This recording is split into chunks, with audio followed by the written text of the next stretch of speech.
This episode of the Beaute Industrie podcast was brought to you by Venus Concept Australia.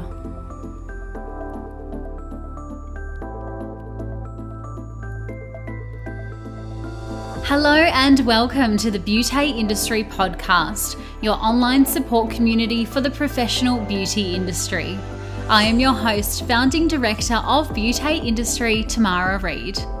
Here we are closing the competitive gap and speaking your language.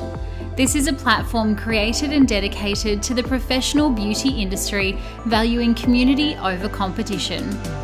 We serve to help connect you with inspiration from industry experts, expand your knowledge through educational pieces, and bring you the latest in product and technology innovation. This is Beaute Industrie. Our guest today is Dr Ginni Mansberg from ESK Evidence Skincare in conversation with Beaute Industries' Lashana Shepherd. Dr Ginni has been a GP for the past 20 plus years, and if her voice sounds vaguely familiar, you might have seen her appear on Channel 7 Sunrise, Embarrassing Bodies Down Under on Channel 9, or Medicine or Myth on SBS. Dr Ginni has had an incredible career so far, having finished her junior medical resident training only a week before having her first child, before pursuing a career in general practice while having her two next children. She then went on to complete a Graduate Diploma of Journalism, where her career as a medical journalist turned into TV, radio, speaking, and ultimately led to a career in consulting. Dr Ginni shares with Lashana her schedule these days involves that consultation in strategy and communications across the healthcare industry for all sorts of health-related companies, large and small, and is also the founder of her very own skincare line, Evidence Skincare. It was in 2012 that Dr Ginni set out to create a range of skincare that was everything she was looking for and nothing like what she could find on the market, working alongside doctors, dermatologists and scientists to create a range that was evidence-based, effective, easy to use and most importantly, ethical. Since then, Evidence Skincare has grown into an impressive and diverse range of skincare products, which now includes her two new and powerful vitamin C serums, Reverse C and C Light. Today, Dr Ginni and Lashana deep dive into the topic of vitamin C, uncover the conversation around rosacea, as well as share the facts and fallacies of everything there is to know about the skin. From Evidence Skincare, here is Dr Ginni Mansberg and Lashana Shepherd. All right, cool. We should be recording. Well, welcome, Ginni. Thank you for being here. Thanks so much for having me. Now, we're going to jump straight into what we ask all of our guests to start with, which is how did you get started in the beauty industry or find a love for skin? Well, it started off with a massive hate for skin, particularly mine. I was a huge pizza face my entire adolescent life, with horrendous acne, and then literally seamlessly have transitioned into rosacea because I'm just so lucky. And when you combine that with pancake makeup, which is what I have to wear to go on TV, it's a pretty woeful combination. And when you have horrible skin, you just need to put more and more and more on it. And then at around the same time as I was like just hating everything about my skin, because I'm not a particularly beauty oriented person. I don't know how to do makeup. I have no clue about clothes. Thank God for my daughter. I'm like not good with any of that stuff, but I just knew I looked horrible. And then on top of that, I would do segments on Sunrise and we'd talk about what worked in anti-aging skincare. And I would have a very kind of science-based answer. All the ingredients, you need retinoic acid and niacinamide, and then I would literally get flooded with emails of people saying, okay, yeah, but what do I actually use? And so I took my list, which I had got off the National Library of Medicine from all the studies, and went into David Jones and tried to match the ingredients that were in the studies with the products on the shelves, and I literally came up with a zero. And I couldn't believe it at first, but I think that research has happened more recently, and a lot of the brands that were in David Jones were kind of legacy brands. They had old school ingredients. They hadn't, understandably, you don't muck around with a winning formula. They're selling this stuff. Why would they all of a sudden change it just because the evidence is changing? But it meant that people who reached out to me and emailed me, and and say, what should I be using? I would just go, I really don't know. And I tried to speak to a compounding chemist around the corner from my surgery and saying, hey, can you do some L-ascorbic acids and vitamin C for me? And he was like, no, I can't, because I don't have access to LS bottles. It's got to be formulated in the dark. It's just beyond the scope of a compounding pharmacy. And one thing led to another, and I started making my own. As you do. If you can't find it, then, can't beat them, join them. Yeah, 100%. Oh, amazing. And look, you and I have a fairly similar story in that, I'm an acne prone person, and I was doing a Bachelor of Health Science and Nutrition. And once I started getting facials and seeing my skin clear up, I'm like, nuts to that. I want to do this instead. 100%. It's like, it becomes a bit addictive, especially when you see what works. Oh, absolutely. And you see those results and it's almost like more. Yeah. It's great. I mean, I've gone from my skin being my worst asset to being my best asset, because now I would say, being in my 50s, I reckon my skin looks heaps better than it did in my 40s, definitely even than my 30s. And I'm gone for any Botox. I've done no filler. I've done no needling. I've done no laser. I haven't had a facial since I was like in my 20s. I don't do any of that stuff. I literally just do my own skincare at home, and that's it. That's amazing. Well, testament to your amazing skincare too. Thank you. Amazing. You've had an incredible career journey so far. You've gone from general practice to journalism, and now you're obviously consulting and you own your own skincare line, ESK. You're a high achiever. I think a lot of us in the industry are. So as a high achiever and someone who is always looking for the next venture to take part in, do you think your entrepreneurial spirit has developed from nature or nurture? Is it something you always wanted to do, to have your own skincare line, or was it just like, no, let's go?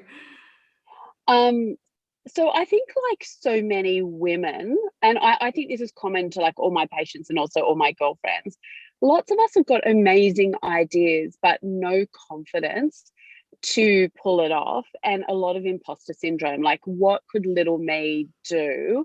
And I've got patients and girlfriends and cousins who literally would be unbelievable if they threw their weight behind their ideas and gave themselves a chance. I don't think that I have anything particularly special more than anyone else that I know, but I kind of gave it a go because my husband wanted to do something with me, and he was the one who pushed me. I wouldn't have done it. He does have the business brains, although I think a lot of girls tell ourselves, I'm not good at maths, I'm not good at commerce, I'm not good at finance, that's not my skill set, I'm like really good on communications. But turns out, actually, I'm pretty good at maths, and actually I'm pretty good at finance, and actually I can tell the difference between a profit and loss statement and a balance sheet and a cash flow statement. And it's not that hard, and I did learn to do it. And I would encourage any of my sisters out there who are sitting on an amazing idea but without the confidence to see it through, and down talking themselves that I could never do this, I don't have the skills. You so do, like, and until you go and do it, you won't know what you're capable of. Absolutely. It is just about having that confidence and throwing your hat in the ring sometimes. So true. Because, I think you can spend the rest of your job, and women are very risk averse. So we'll often put up with dreadful jobs, being treated really, really badly by bosses who don't appreciate us, and by people who take advantage of our good nature and our skill set to push us beyond what is really acceptable. And we feel distressed about it, but we don't back ourselves to either go and get the next better job, or to back ourselves to go and do our own business. And there are heaps of really great women entrepreneurs out there who are much better than we give ourselves credit for. Plus, there are lots of help. There's lots of help out there. It's not that hard to get the help. A standard accountant is pretty good at helping you sort of, working out your cash flow from early on, and working out how much cash you need at bank to start off a business. And most women can do it more than they think. And once you got the cash flow coming in, you can scale up fairly quickly. Absolutely. And I think, a testament to that is everyone has a specialty in everything now. You know, careers aren't as generalized as they once were. So we now have a specialist in social media. We have a specialist in accounting. We have a specialist in beauty insurance. You know, we have all of those people on hand now that we probably didn't have before. So it's, you know, there's a lot more support out there for those that do want to take that leap of faith and do want to, you know, try it out, build their own skincare, build their own education. So it's, you know, our industry is definitely growing from strength to strength in that space as well. It is, but with the super specialization, you can somehow end up pigeonholing yourself into a really narrow corner of a very large industry. True. And the reality is, you know, with the rise and rise of the slashy now, which I consider myself one of many, it turns out that being a medical doctor does not preclude you from writing a pretty good blog or a book. And it turns out that writing a good blog or book does not mean you don't understand what an income statement is. So I would encourage every woman who super specializes for the purposes of a career not to think that that means you're blocked off from any other, from being good at other stuff. You're probably good at heaps of stuff. And if you can't afford to, you know, get 30,000 different specialists involved in your business, that's fine. You can probably do it yourself. At one point, you know, I was the treasurer, the cleaner, the formulation chemist, you know, the chief boxer and packager and postage person, and you know, I can mail a box like anyone, turns out. From humble beginnings, it's amazing. Yeah. Creating ESK obviously was, yeah, as you said, you used to be the boxer. It was all yourself. Obviously you couldn't. And Daniel, my husband. And Daniel and your husband, absolutely. Doing it together. When did you decide that you wanted to be the one to fill that gap? Obviously you were going through David Jones and not finding what you wanted. Was there a light bulb moment that you were like, you know what, it's going to be me, it's going to have to be me?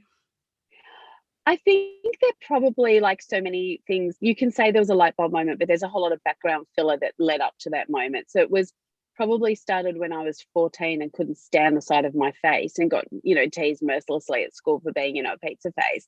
And just seeing skin as a problem, because I think most businesses work when there's a problem that you're solving, as opposed to sitting there going, oh, I want to do a business, what can I do? That never works. But if you see a genuine problem out there, then you probably want to solve that. Well, that started for me at, like, you know, 13, 14.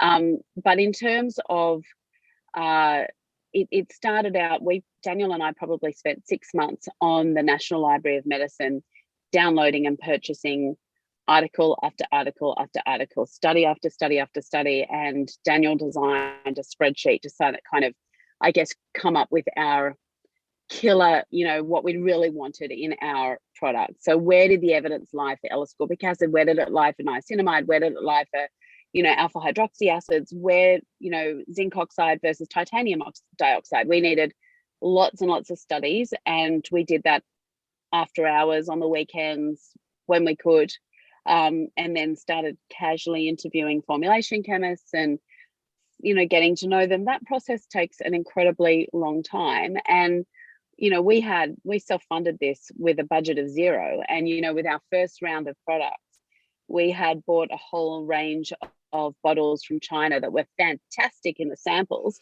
But actually, in the reality, they didn't dispense any product. So we literally took our life savings and took all of those products and had to chuck them in the bin and start all over again, which was just quite heartbreaking and could have been a deathly setback. But, you know, it was a very slow process, and I don't think there was that one moment, to be honest. Yeah, oh, that's a nice honest answer. Like, it's not always just one moment. It's a lot of man hours and hard work, and, you know, like you said, going, it will work out, have confidence in yourself, ignore the imposter syndrome and go, you know what, it will work out. It will be what it will be. I will put the hard yards in and I will work really hard. And it's, you know, fabulous that you were able to do it beside Daniel, beside your husband, and both do it together. Look, it did help having a partner, and whoever your business partner is, it just needs to be somebody that you trust and somebody who I guess has got complementary skill sets to you, one of which in my case is confidence. I don't have that, but he does, you know. So that was great. Yin and yang. Yeah, definitely. I know my partner's exactly the same. He is very, I call him C-type personality. He is an owl. He likes to dot all the I's, cross all the T's.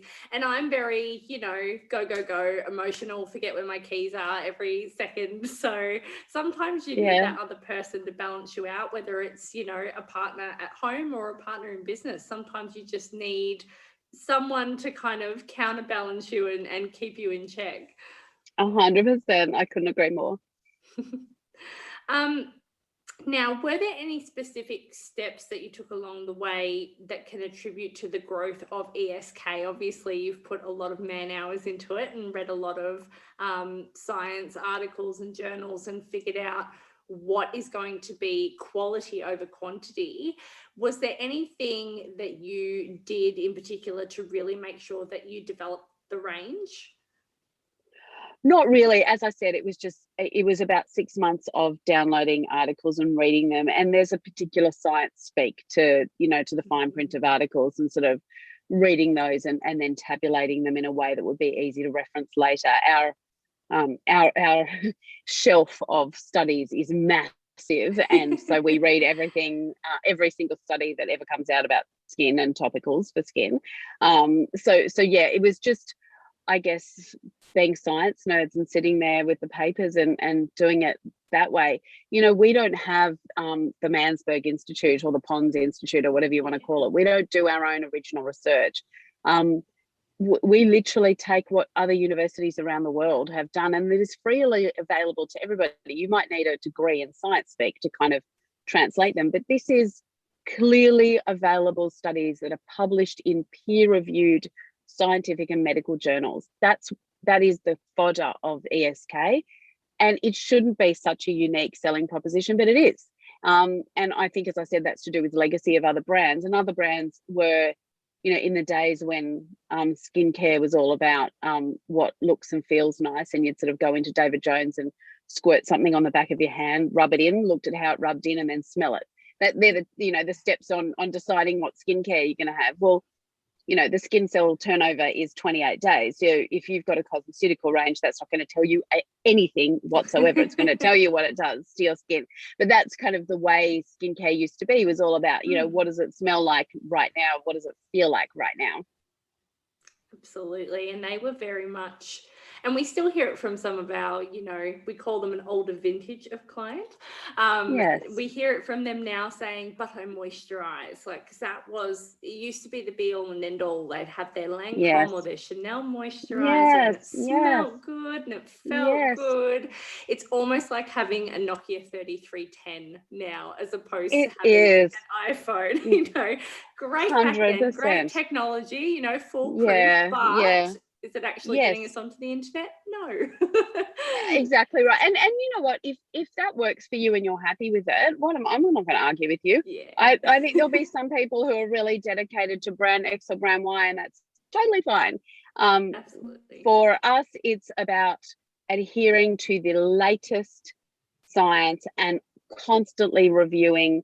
I mean, my role within the organization is often to lead the science. And so, I'm a subscriber to and read every single dermatology journal in the whole world, and there are a number of them. And I look at every single study. I search the National Library of Medicine every single week. And we have in the pipeline so many different products and then tweaks to products as we get new evidence. Here's a new peptide. Evidence is looking pretty compelling. Are we going to stick that in our peptide product? Do we want a second study? Do we want a third study? So we're constantly looking at it, at that sort of stuff. I love that. And I love that you've not rested on one thing. You're constantly looking to grow and develop and keep up to date with, science is forever changing. New things are coming out every week. And I love your dedication to reading all of that. I don't know if I could do that. I think I'd fall asleep. I did have an undergraduate degree in medicine, so it sort of was, it is a bit like mother's milk for me. And I am a bit of a nerd. But ask me the last time I read a novel. It's quite sad. Yeah. You can have the medical journals. I'll have Twilight. Yes. I prefer Twilight, but them's the breaks. Yeah. No, I think it's fabulous. You know, as I said, everything's always growing and evolving with beauty. I mean, even for the short 13 years that I've been in the industry, I remember when shellac came out, and that was Yes. the biggest, baddest thing ever. It was like, oh my God, what do you mean you don't have to wait for nail polish to dry? Yeah. And then, you know, it almost seemed like 2 seconds later we had, you know, SNS and gel and a whole host of different things coming out and, you know, being developed and studied. So I love that you are so innovative and you keep up to date with everything. And once again, great testament to your skincare and your skin. It's pretty awesome skincare. I will admit that. It's pretty good. You have to say that. No, not really. With one of the things that we wanted to talk to you about today, which was your so loved vitamin C. You've mentioned L-ascorbic acid a few times today. You've kind of dropped that in there. And you've recently come out with a few new vitamin C products, which is very exciting. I want to talk to you a little bit about vitamin C, because obviously a lot of therapists, we tend to know a lot about niacinamide. We know quite a bit about retinaldehyde, and we know there's all these different vitamin A's and how they process in the body. But I think one of those gaps is vitamin C. So I'd love for you to share a little bit on vitamin C, what it is. And you mentioned before about how we need to develop it as an ingredient as well. It needs to be done in a dark room, in a certain bottle. Can you share a little bit of insight into vitamin C for our listeners? Yeah, so vitamin C, you know, if you don't have enough of it in your diet, you get scurvy. I mean, it nearly took Captain Cook out and so that he couldn't discover Australia because, you know, those days British sailors dropped like flies for a lack of fresh food, right? So we know it's essential to so many sort of processes inside the body. In terms of the skin, we know that what it does is it's anti-inflammatory, it is an antioxidant, and it's been shown to reduce fine lines and pigmentation and crow's feet, and it sort of increases skin brightness. It helps you build collagen, it helps you build elastin. It certainly seems to play a role in decreasing pigmentation. So it has this sort of amazing uber role in the skin. But the problem is that all the evidence comes from a very specific type of vitamin C, and that's L-ascorbic acid, which is the only true form of vitamin C. Now, it's a pretty unstable ingredient and it's hard to formulate with, and you can understand why a lot of skincare companies give up because it's too hard. And the problem is that with the stabilized forms of vitamin C, there's just no evidence at all that they do anything. So, for example, if you've got ascorbyl palmitate or magnesium ascorbyl phosphate or ascorbyl glucoside or ascorbyl tetraisopalmitase, you know, none of those actually have any evidence to support them. Now, they might be more stable inside a bottle and easier to formulate with, but it's not that they're going to do you any harm. They're just not going to do you any good. So if you want a vitamin C that's actually going to give you all those amazing benefits around, you know, skin anti-inflammatory, anti-aging, or UV protection, I forgot to mention that it seems to really prevent UV damage from both UVA and UVB. You want the evidence-based forms of vitamin C. And where the evidence really comes in is between 5 and 10% concentration, and it has to be formulated in a water in oil emulsion, so that if you flip over the box and look at the ingredients, number one, if water is your first ingredient, well, they can't be using L-ascorbic acid because that won't work, but put it down. That's not going to work for you. If there's a really, really long list of ingredients, that's a red flag for me as well, because it is so unstable, the less things it needs to, you know, interact with, the better. So we should be seeing a very short list of ingredients indeed, and it should have a low pH. So, you know, if it's not on the bottle, it should be on the website what the pH is. All of the studies that have been done show that it really is only effective at a pH less than 3.5. Ours is at 2.8. That's very acidic, you know. So if you think the skin generally sits at around that 5.5 pH, if you try and raise it too high, not only do you change the microbiome of the skin, but you change the skin's barrier function, and it actually makes some of the things impenetrable, but also makes them more irritating. So you want to make sure that it's at that really low pH, and especially because it is so unstable, you want to make sure that you're using an airless and opaque bottle. So if something comes in a dropper, if it comes in a pot where you open the lid and you can see all the product, if it just comes in a tube, that's going to go off, or they're going to have used a stabilized form of vitamin C, which for which there is no evidence. So that's your leading indicator. So I would look for, if you're looking for a vitamin C product, if it comes in a dropper, put it down. If it comes in a pot, put it down. If it comes in a tube, put it down. If you flip it over and the first ingredient is water, put it down. Put it down. If there's a long list of ingredients, put it away. And then you need to look at it, make sure that the ingredient is L-ascorbic acid and not any of those other forms of vitamin C for which there's no evidence. Yeah, absolutely. And I couldn't find that. I mean, no. that was the ingredient that took me to the formulation chemist, because I could not find that in any product at all when I started this. How crazy is that? After the break, Dr. Ginni and Lashana share more on the impressive ingredient that is vitamin C. But first, a word from today's Beaute partner. Community, I am beyond excited to introduce to you the latest in laser hair removal, the EpiLeave, an innovative new tabletop device and the latest to launch from Venus Concept Australia. Venus EpiLeave has been brought to market to fill the gap between skin and aesthetic clinics being able to provide laser hair removal services for their clients as a cost-effective and easy-to-use tabletop solution that will generate a positive return on investment to aesthetic practices. EpiLeave's design has clearly been well thought out. It's refreshingly compact, taking up only a small footprint on your benchtop or cupboard, and complements even the smallest spaces, perfect for compact tables or trolleys that wheel between treatment rooms. The device features a foot switch for safety, of course, and its ergonomic applicator is designed for left and right hand use so that every therapist in your clinic feels comfortable when using it. Preset parameters and an auditory guidance system make it incredibly easy to operate and ensure the results are more predictable and consistent from client to client. Venus Concept have designed EpiLeave with affordability in mind and offer financing options suitable for all investment and repayment levels with their unique subscription acquisition plan, a fully customizable interest-free monthly payment plan with no hidden cost, which is absolutely incredible. Get in touch with the team by visiting www.venusconcept.com/au to learn more. Thank you so much to the team at Venus Concept for making this episode of the Beaute Industrie podcast possible. And now back to Lashana and Dr. Ginni. I know when I've gone and looked at ingredients on some of the mainstream, we'll put it that way, mainstream products, it's baffling to me. Either they'll advertise as vitamin C and it's not L-ascorbic acid, or it will be the last ingredient on the list, or it's a clear bottle. And you just think, oh my God, vitamin C oxidizes. Why is this in a tub?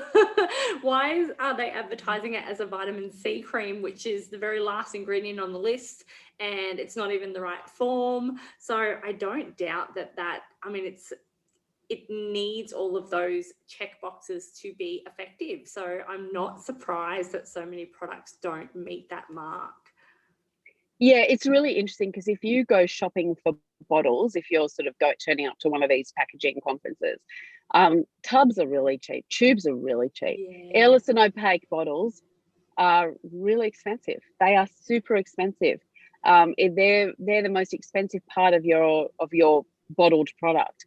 And of course, it's much easier to cut, your margins will be much higher if you can stick everything in a pot, right?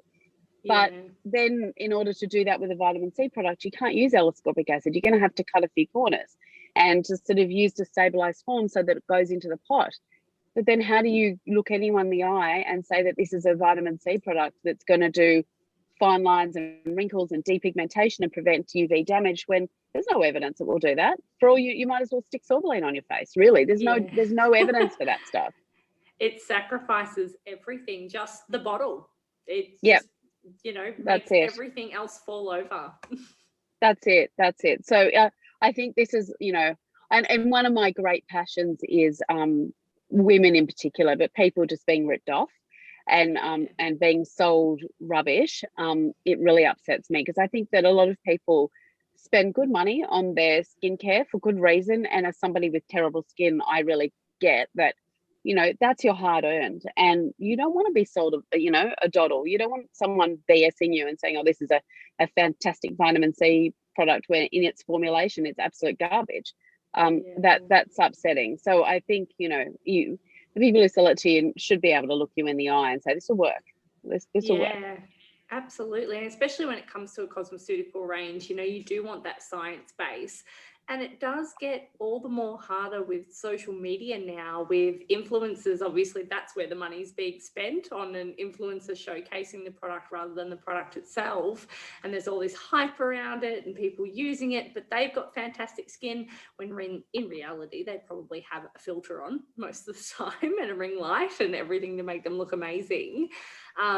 So it gets really hard in the market now to definitively go, yep, this is a good product. So I love that you gave us, yep, if it doesn't have, if it's got water as the first one, put it down. If it's in a dropper, put it down. It's going to make it so much easier for not only our listeners, but our listeners' clients, obviously, definitively say, yep, no, not for me. I will leave that one on the shelf. Yeah, I mean, I agree. It's really interesting. There have been quite a few studies that have been published in the Journal of the American Academy of Dermatology recently about where people get their information on skincare from. And the vast majority does come from influencers. And those influencers very rarely have any kind of esthetician or beautician or kind of nursing or medical background whatsoever. And so, ironically, they very rarely is any of their information correct. So I think in 74% of cases, it's sort of there's at least one error in what they're talking about, and yet they get the really high levels of engagement, and people look at those and take those as like really good information. Yeah, and then somebody who's like a proper beautician or a proper nurse or doctor, they have much lower levels of engagement, but they're much less likely to have misinformation on their social channels. So it is a bit frustrating. But then I think I've really noticed since we went into skincare, the rise of the skintellectual. And I literally, 5 years ago, we go to this massive conference called Cosmoprof every single year, barring the pandemic. But it's they happen all over the world. But we're talking about 6,000 exhibitors. We've got it's a really huge conference on everything beauty. For anyone who's into beauty, you should go. It's mind-blowing. But when we first started, people used to come up to us and go, oh, you have retinol, which is our form of vitamin A.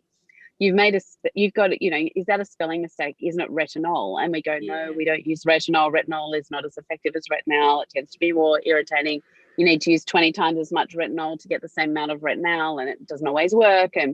And literally the last few Cosmoprofs, people have been coming up to us saying, oh, I hear you have a retinol product, and people are looking for retinol. The skintellectual is definitely on the rise, and people are really getting on top of the fact that a legacy product that smells beautiful and feels beautiful and has a stunning package with a stunning, A-grade celebrity on the advertising is not necessarily what's going to change their everyday normal problem skin.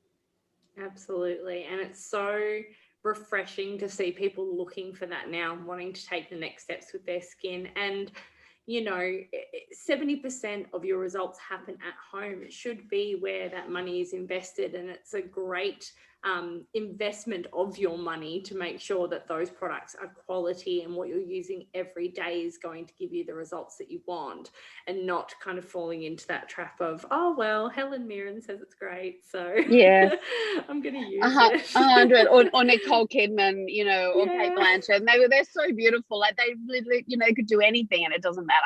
I think I think what you say about people doing their own skincare at home is just so right. And I think even the best beauticians know that it's, they can only do so much. There's a lot, you put Botox into poor quality skin and it doesn't look great, No, it looks alien, because you just look at a frozen face with all this sun damage and you go, that doesn't look right. That's it. And we've found in studies that actually unexpectedly, because a lot of us really focus on wrinkles and crow's feet and that sort of thing, but in fact it's pigmentation that makes you look much older. Absolutely. And so we need to be focusing on pigmentation, and pigmentation is complex to get on top of, but we need, and that's certainly a huge issue for me now, is like pigmentation. Getting on top of that is massive, but it's that's really where you're going to get really big bang for your buck if you look at smoothing your pores, reducing your pore size, focusing on pigmentation, and also just the brightness and the the way the skin looks, the plumpness. That does heaps. Even if you have wrinkles, which you need kind of Botox and filler to get rid of, you can still look 10 years younger by just focusing on the quality of your skin and the smoothness and the plumpness of your skin. Absolutely. I always used to say to clients who were very wrinkles focused, you could have a 17-year-old with expression forehead lines, because that's just naturally the way they are, but they still look young, they still look youthful. Why? Because their skin is in such good condition, they don't have the pigmentation, they don't have broken blood vessels yet, their pore size is quite smooth still at that age, and those are the things that are making them look youthful, even though they've got forehead lines and wrinkles. So it's so true. Wrinkles. That it's just so true, because I think that we can get a little bit overly obsessed with wrinkles and wrinkle depth, and I've just seen lots of people get like stacks of fillers, and you kind of look at them and you just go, it's just not right, They get don't. some vitamin A onto you. Get some vitamin A, put some niacinamide in there. You do. You just want to pin them down and slather them with vitamin C and sunscreen, don't you? 100%. Never too late to start with sunscreen. God, no. And that's another thing. It's never too late. Absolutely. Start now. It doesn't matter what age you are. Skincare goes such a long way. Sunscreen is your best anti-ager, and same with topical vitamin C. If you're someone that's looking to tackle pigmentation and wrinkles and broken capillaries, vitamin C does a hell of a lot for your skin. I agree. And what's really interesting, we get a lot of before and after pictures, from our customers, and sometimes the biggest changes are in women in their late 60s and 70s, and I think they're not expecting anything. They may be expecting a bit less, to make their skin feel less dry. And then you just look at these photos and go, oh my goodness, like, how did you do that? And it's in 3-4 weeks. It's not like, of course you're going to continue to see benefits, 6 months later, 12 months later, but as soon as 3 weeks, you should, with a proper cosmeceutical skincare line, you should be seeing changes in 3 weeks. If you're not, I'd probably think it's not for you. I would go look at something else. Or they're lying about how often they use it. I know my mother does that. I will buy her the biggest, cleanser that I can, if I can get my hands on professional size things or in salon things, and I gift it. And then over a year will go past and she's still got half a bottle left. And I'm like, how often are you using this? Oh no, every day. I'm like, you're lying to me. Yeah. Maybe just saving it a bit. Yeah, it's like saving it for best. Now, I have noticed my partner's had 4 surgeries in the past 2 years. He's getting older and he needs to learn to play cricket properly. But every surgery that he has, now alongside his antibiotics and his painkillers, he's actually getting prescribed internal vitamin C. And he kind of asked me about it and I gave him the answer, and then he researched it and delivered me the same answer from a website, and obviously the website was right and not what I said, as you do. Vitamin C obviously has a lot of healing abilities. It helps with oxidative stress. It helps with collagen rebuilding, not only in our skin, but also our vessel walls, which is going to help with things like broken capillaries and telangiectasia. Would you recommend vitamin C topically, internally, both? Is there a benefit to using both, or is topical really the best and most effective way to get it to your skin? Unfortunately, there is no evidence for using oral or vitamin C supplements to improve your skin. So they're actually, niacinamide orally to prevent skin cancer is actually amazing. I often have patients where we're often like burning off like heaps of skin cancers, and you just go, look, take some niacinamide for people who've got really sort of sun damaged skin, and often it's like they were in the sun, you know, in their teens and 20s, but all the skin cancers start coming out in their 40s and 50s. They often do quite well with niacinamide tablets. But in terms of vitamin C, there's just no evidence whatsoever. So I would say it's not going to do you any harm. We don't really have any evidence of harms from oral vitamin C, but it wouldn't be something that I would be prescribing at this point because the evidence is just undercooked. No, I love that answer. And obviously, when it comes to things that we take internally, it usually goes to our organs first. It doesn't make its way to our largest organ, which is our skin, but it's just the last priority in a lot of cases. Yeah, I mean, wherever there is good circulation, you will have delivery of whatever's in the bloodstream through to particularly the dermis, the lower layers of the skin. But one of the things that happens as you get older is that the blood supply, actually, the blood vessels themselves are smaller in number, and the blood vessels that are there are more easily damaged. That's why you get those kind of broken, you know, red patches and broken capillaries in your skin as you get older. So anything that is delivered by skin as you get old, by blood as you get older, is a little bit more difficult as you know, don't have that same number of blood vessels. So I think topical is where the evidence is. I can recommend topical, and you know, if the evidence changes, you'll hear it here first. Yeah, absolutely. Thank you. And I love that it's such a straightforward, honest answer. Yeah. Yeah. Now, it's often said, and this is something that I have always kind of steered away from, having a horrendously oily skin and a sensitive British skin as well. My mum's from the UK, so I'm teetering into rosacea now as well with an oily skin. Thanks, Mum. Yeah. Yay, isn't it wonderful? I've always steered clear of vitamin C because, and I've probably been using the wrong type now that you've educated me, but I have steered away from vitamin C because I've always been under the impression that it's bad for an oily skin, or it's going to cause me to be more oily. And I have found that with a few. You've obviously developed your new C Light, which is obviously developed for an oilier skin, hence the name Light. Is there a do or don't when it comes to vitamin C and oily skin? Should they be avoiding it? Is there a certain formulation or a certain combination of ingredients that clients should be looking for? So to formulate vitamin C effectively, it needs to be done in a water and oil emulsion. So that's why you should never have water as the first ingredient. It should be in an oil base.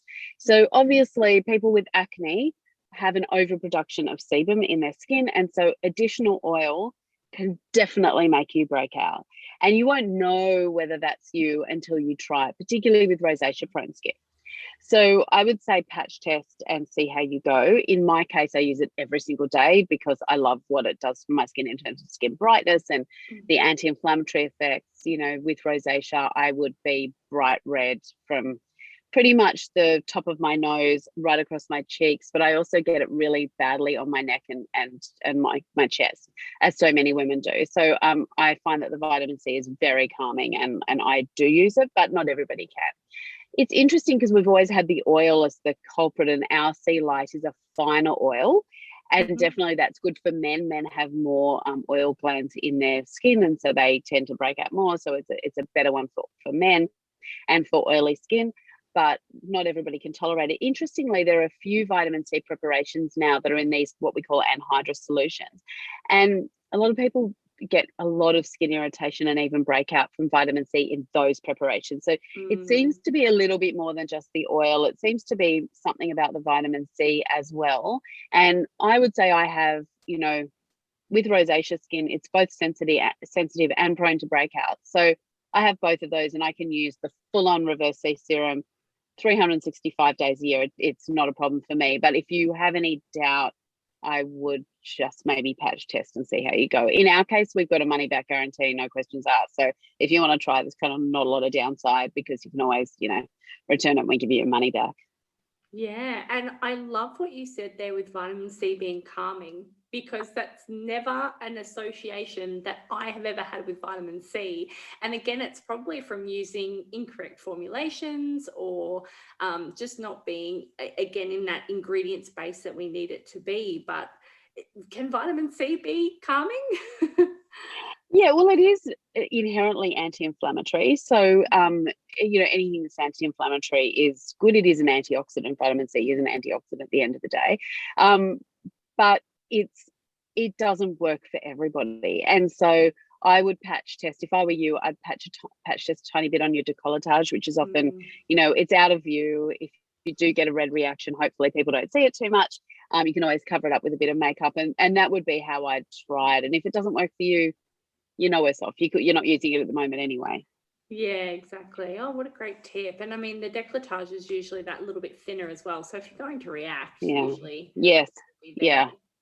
Yeah. And a lot of women have got in Australia we've got sun damage there in States. Like, it's just massive. And you often see these women who've got days. Yeah, I know. And it's and women often have these amazing faces, and then just like from the neck down, it's not so good. But that's we've seen a few of them, I'm sure. Yeah, I know. So take your skincare all the way down. Don't forget your neck and your décolletage as well. Yes, go back to beauty school. This is where your face starts. Yeah. It's from your chest upwards.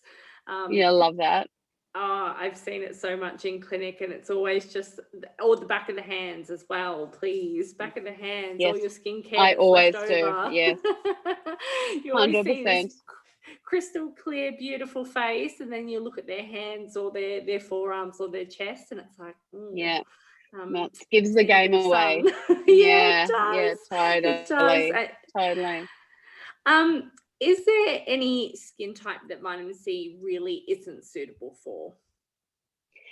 So for many people with either sensitive skin and or acne prone skin, it's just not going to work for them. So again, if you're really committed to the anti-aging benefits and the UV protection benefits, because you've got fair skin and you're prone to UV damage, I would say patch test a bit, because I've got both sensitive and acne prone skin, and I can use it every day. So I would just patch test it. If you can get away with it, great, but it might not be right fit for you. Yeah. There's no proven benefits for acne, by the way. There's no or rosacea. Vitamin C has never been studied for rosacea or for acne. So we can't, it's really around the anti-aging and the UV protection. Absolutely. And the brightening, as you said before, as well. Yeah, 100%. Would a slow introduction to vitamin C help the same way that we would slowly introduce maybe a vitamin A? Would a slow run up, maybe using it once or twice a week, moving into, every second night, and then maybe working their way up to using it every day? Would that help? It can, but unlike vitamin A, it tends to, when it causes a reaction, it's pretty instant. You sort of, even if you're only using it twice a week, that twice a week can be pretty awful when you get sort of the redness and the burning. So then using it twice a week doesn't always help. So some people just simply can't use it at all, and that twice a week thing is not going to really help. Whereas with vitamin A, most people will be able to tolerate it if they introduce it slowly. Not necessarily the prescription forms, but certainly with retinol, you can usually, you can certainly, definitely. All right, perfect. There are a lot of, and I love this word, skintellectuals out there that obviously are starting to understand ingredients and skincare. Other than vitamin C, are there any kind of bugbears or ingredients that you kind of look for if you are shopping around for skincare, maybe with your vitamin A? As you mentioned, retinol is really great. Should they be looking for certain pHs with things, certain niacinamide percentages? Yeah, so niacinamide's a bit of a blockbuster. There's kind of no skin condition that doesn't benefit from niacinamide. There's evidence between 3 and 5%, but if you can get a 5% niacinamide, that's great. I've seen products with sort of 10 and 15%. That's got the potential to be really irritating. There's no evidence anyway for 10% niacinamide. So I'd sort of stick to your 5% niacinamides. In terms of pHs, that's a really emerging field around the pH of the skin and the microbiome of the skin. But it looks like most skincare products should be formulated around 5.5, around sort of the skin neutral, except for vitamin C, which needs to be more acidic than that. Cleansers, ideally, particularly for skin like rosacea and acne prone skin, you want those to be quite acidic as well. So sort of around the pH of 3 to 4 for a good cleanser, maybe 5, but you don't want it to go much above 5 at all for a good cleanser as well.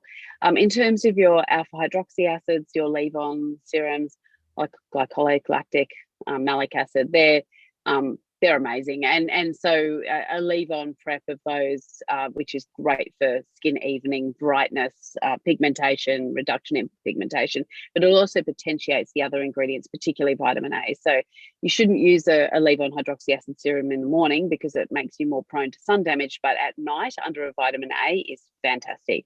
In terms of a vitamin A, the most evidence exists for the retinoic acid, which is your prescription form of vitamin A. And look, that's amazing. It's great. The thing is that it does cause a lot of irritation. In some studies, up to 50% of people just can't tolerate it and stop using it. And there's no evidence for using it every second night or every third night. So you're better off using something that you can use. I would say that retinol has evidence of irritation and questionable evidence around anti-aging. There are some studies that show that they're quite good, but you need to have 20 times the amount of retinol in the skin to get through to retinoic acid, whereas with retinol you can have equal parts retinol to retinoic acid, but it doesn't have the irritation. So we formulated 0.06% and 0.1%, which are the two. People go, why do you have so little in it? Because that's where the evidence lies. We literally just go where the evidence lies. We don't cut corners or write our own text for this. We where the evidence is, that's where we go. And retinol is the blockbuster vitamin A that most people are looking for now. I think retinol is pretty old school now. Not many people who are skin intellectuals are really into retinol anymore. No, we've moved on. Totally moved on. And then you've got your L-ascorbic acid, and then I'm a big fan of zinc oxide as part of my sunscreen. As you said, sunscreen is your number one anti-aging ingredient. It's more important than anything else, but a lot of people don't realize that there's UVB for burning and most skin cancers, and UVA for aging. And the UVA rays are there 365 days a year, from sun up to sundown, winter, summer, doesn't matter. And they penetrate glass. UVB does not penetrate glass, but UVA does.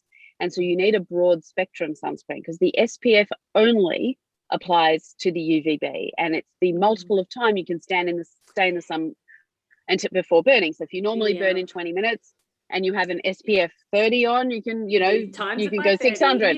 You can go for 600 minutes, which is 10 hours, where I don't know who's going to do 10 hours, but good luck to you if you do that. But having a high SPF does not guarantee that you have any UVA protection at all. And because the government doesn't really care about aging, they've got to protect us from skin cancer. They don't regulate the SPF to contain any UVA protection at all. But if you care about aging, you're going to want to have a broad spectrum sunscreen. Now, physical, or we sometimes call them mineral sunscreens, which are titanium dioxide or zinc oxide, they repel the sunlight instead of diffusing them into the face and then kind of neutralizing them inside the skin, and which is what chemical sunscreens do. And so particularly for rosacea prone or any sensitive skin, you just don't want the sun on your face. So repelling it is much better. And zinc oxide is a healer.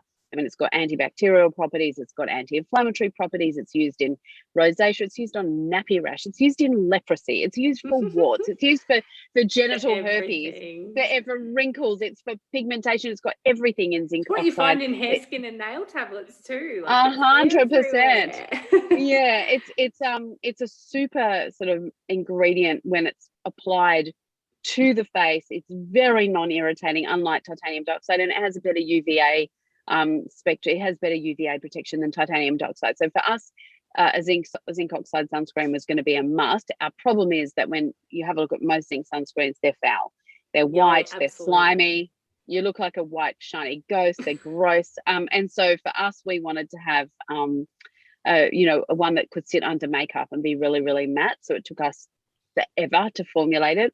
We're there. I love our zinc-based sunscreen. I wear it every day. I've got it on now. I'm not being tell, but I've got, I wear that under makeup. I wore it on television this morning. It's what it's my go-to, and I don't really leave the house without it on. It's and I really like it. Oh, I have always preached sunscreen, and I don't think a lot of people understand how SPF is really worked out. And I come from a laser background, so trying to educate my clients that their makeup isn't enough sun protection was always a daily battle. But I think people also don't realize the adhering power that zinc has. It's actually the perfect base for your makeup if you get the right formulation. It doesn't have to be, as you said, foul. It's, you know, the cheaper ones that you get are sticky, they're horrible. You don't want to wear them if you're a darker skin type. You end up looking purple. But if you get the right formulation, as you said, it's sunscreen and skincare all in one, plus an amazing base for your makeup. I mean, what more could you ask for? And it's your best anti-ager. It's really the most important ingredient of our skincare products. It's the most important one, and it's actually really hard to get a beautiful zinc product because so many of them are. And a lot of people have been really traumatized because they've put a zinc product on before and gone, oh they God, don't what's want a that bar hurt? of it anymore. No, and they see zinc and they run a mile. Oh no, I won't do a zinc sunscreen. Can I promise you there is ours is amazing. So try again. Just like don't write it off, because it is the best sunscreen you can get is a zinc oxide, and nearly every dermatologist will tell you go for zinc oxide above anything else. Absolutely. And I think most beauty therapists will as well. I mean, it's just the forefront of technology, and so many people are so concerned with what is going into their body now. And I think if we explain to them how a chemical sunscreen works, I don't think they'd want it anyway. Yeah, exactly. And a lot of them have got, you know, big safety warnings over them. So I think a physical sunscreen or a mineral one is kind of a bit of a no-brainer. Perfect. Oh, I love that answer, because I'm such a stickler for sunscreen. Yes. Yeah, I couldn't agree more. We'll finish up, but I just want to ask, going back to obviously you as a business owner and the success that you've had, has there been one lesson that you've taken away from the career that you've had or being a business owner? There are so many, and it's really hard to pick one.